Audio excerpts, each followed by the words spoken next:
Give syntax directed translation and also draw annotated parse tree for the expression 2 into 3 into 4. And the grammar is given like this. So T derives Ft dash, T dash derives star Ft dash, T dash derives epsilon, and F derives digit. First of all, I'm going to draw the parse tree. The root of the parse tree begins from T. Now this T can be expanded as F T dash. This T dash is nothing but further star F T dash. Further, this T dash can be expanded as star F T dash. Of course, our expression involves only 3 operands, by the way, 2 operators. So now this T dash can be replaced by epsilon. So we have completely drawn the parse tree for the given expression. Now this F is digit. This F is also a digit, can be expanded as digit, and this F is nothing but a digit. Okay, now I'll write the value of this digit now. Here the value of digit is 2, here it is 3, here it is 4. So for the given expression we have constructed the parse tree. Now the question is, we have to write the semantic rules and at the same time we have to draw the annotated parse tree. So first let me teach you the annotated parse tree. Accordingly, we write the equivalent semantic rules against every production rule. Okay.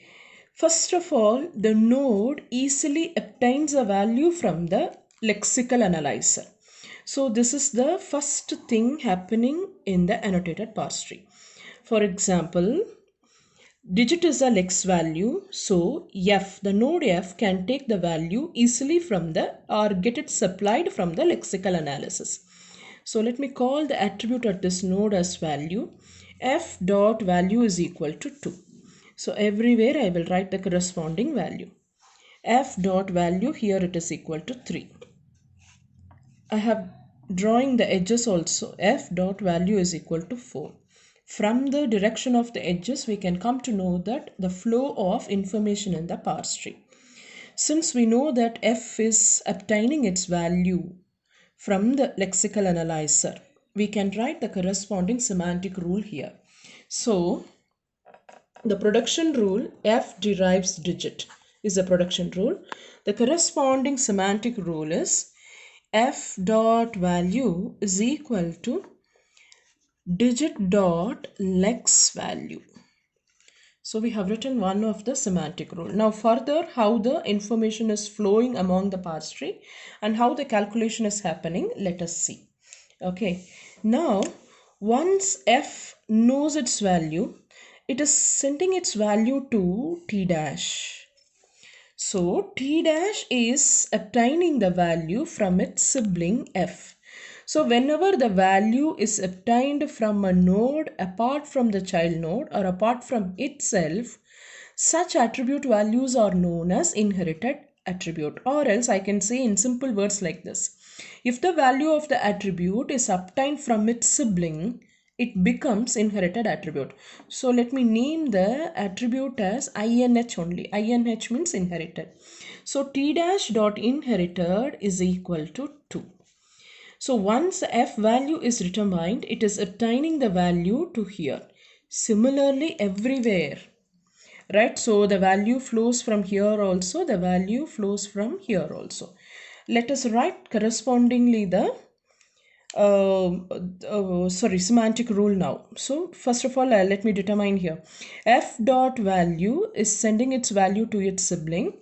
So what is the rule or what is the portion of the parse tree? It is T is expanded as F T dash. So let us write the semantic rule against it. So we have a production rule here. T derives Ft dash. So this T dash is obtaining its value from its sibling F. It is inheriting the value. So let me write the rule like this. T dash dot INH is equal to F dot value. This is synthesized attribute. VAL is synthesized attribute because it is obtaining directly from the lexical analysis from a child node, whereas this INH is the name of the attribute. I'm just to remember, it is an inherited attribute, I have used the name. We can give any name to it. This is inheriting the value from its sibling. So t dash dot inherited is equal to f dot value. Fine.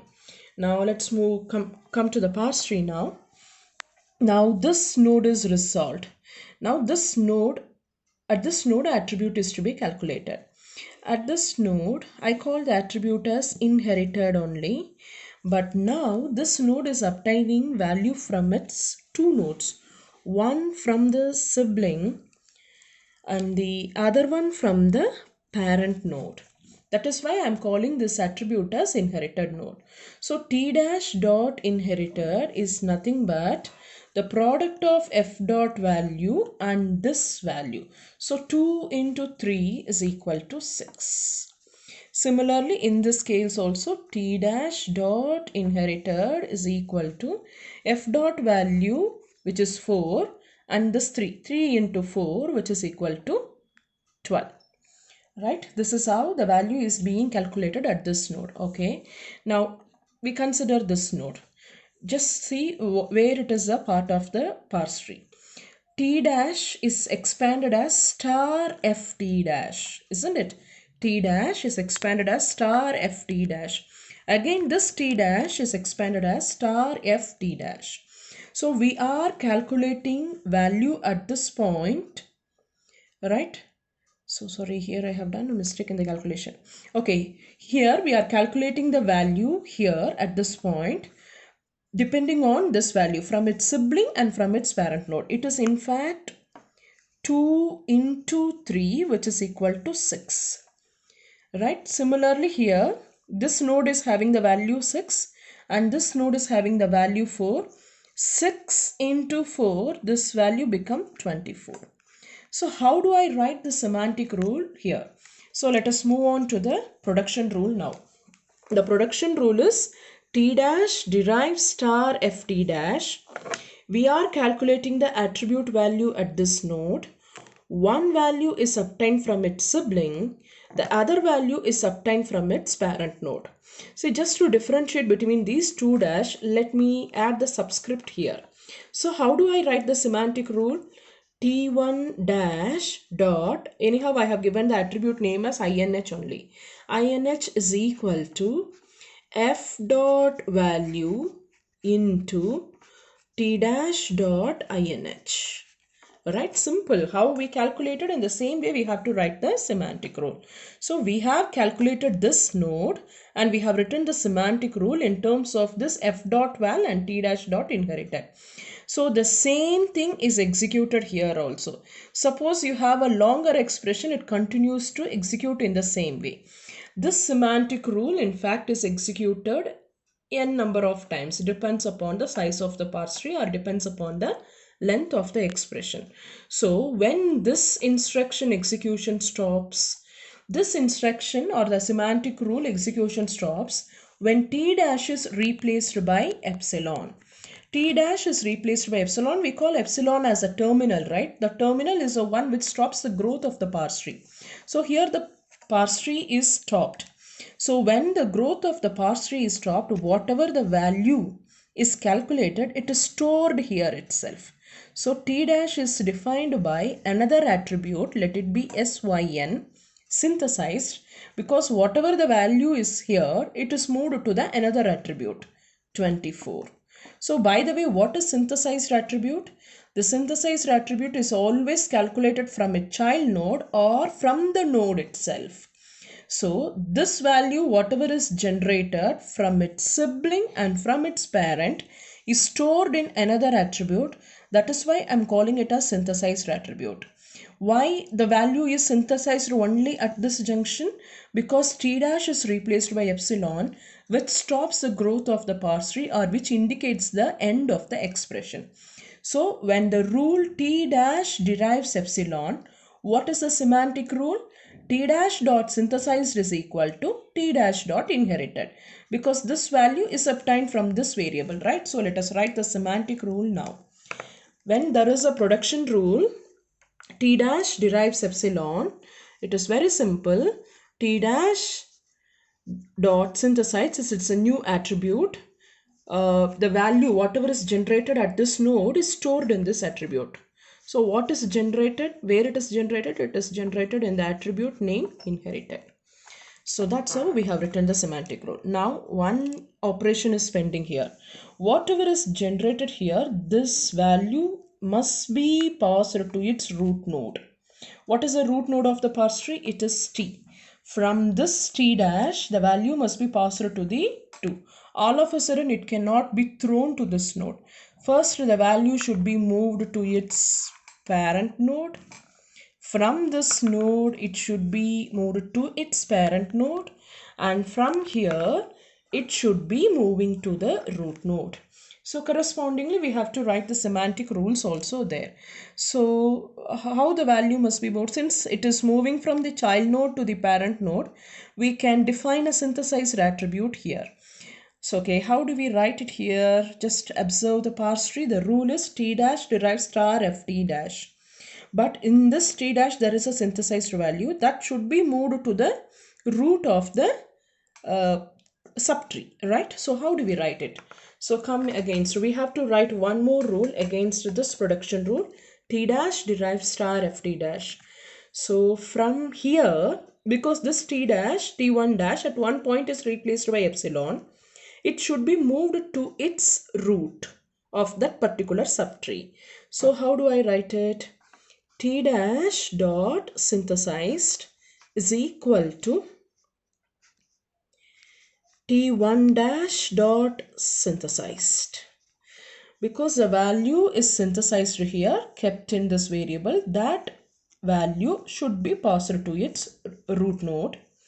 Since the value is flowing from the child to the root node, we are defining it by another synthesized attribute, which is equal to 24.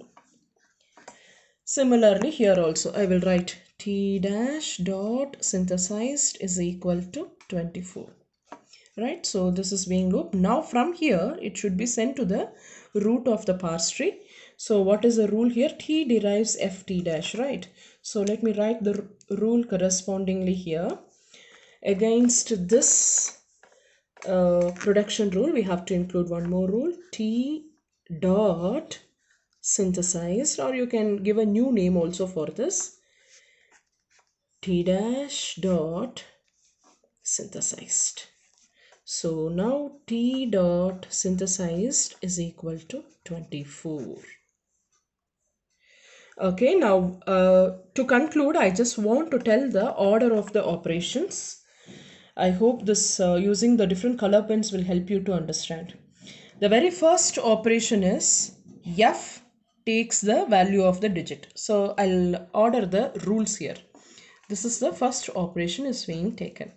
Afterwards, from f, it is being the value being sent to its sibling t dash. So ft dash, which is a part of t, derives ft dash. So this is the second operation. T derives ft dash. Sorry, not this is not the one. This is the one. This is a one. Second operation takes place. This t dash is taking the value from its f sibling, right? After this, the product is being calculated, right? So f into t. I mean, this node is obtaining the value from the left sibling as well as from the root of the parse tree. So I will write it here. This is the third step to be executed, right? And this step can be executed in loop till it comes across the production rule t dash derives epsilon. Once t dash derives epsilon, whatever the value is being generated at this point is synthesized, is stored there itself. So this is the fourth operation or the fourth rule to be executed. After the value is synthesized here, the value should be passed to its parent node, from here to its parent node, and then it reaches the root of the parse tree, right? So this is the fifth operation to be executed in loop. And finally, once this step is over, the final rule to be executed is this. It means from this t dash, the value is being passed to the root of the parse tree. So first, students, you practice the parse tree, then understand the flow of information, simultaneously practice writing the rules as well as drawing the parse tree. Don't try to mug up the things. We will do similar example in my next video. Thank you.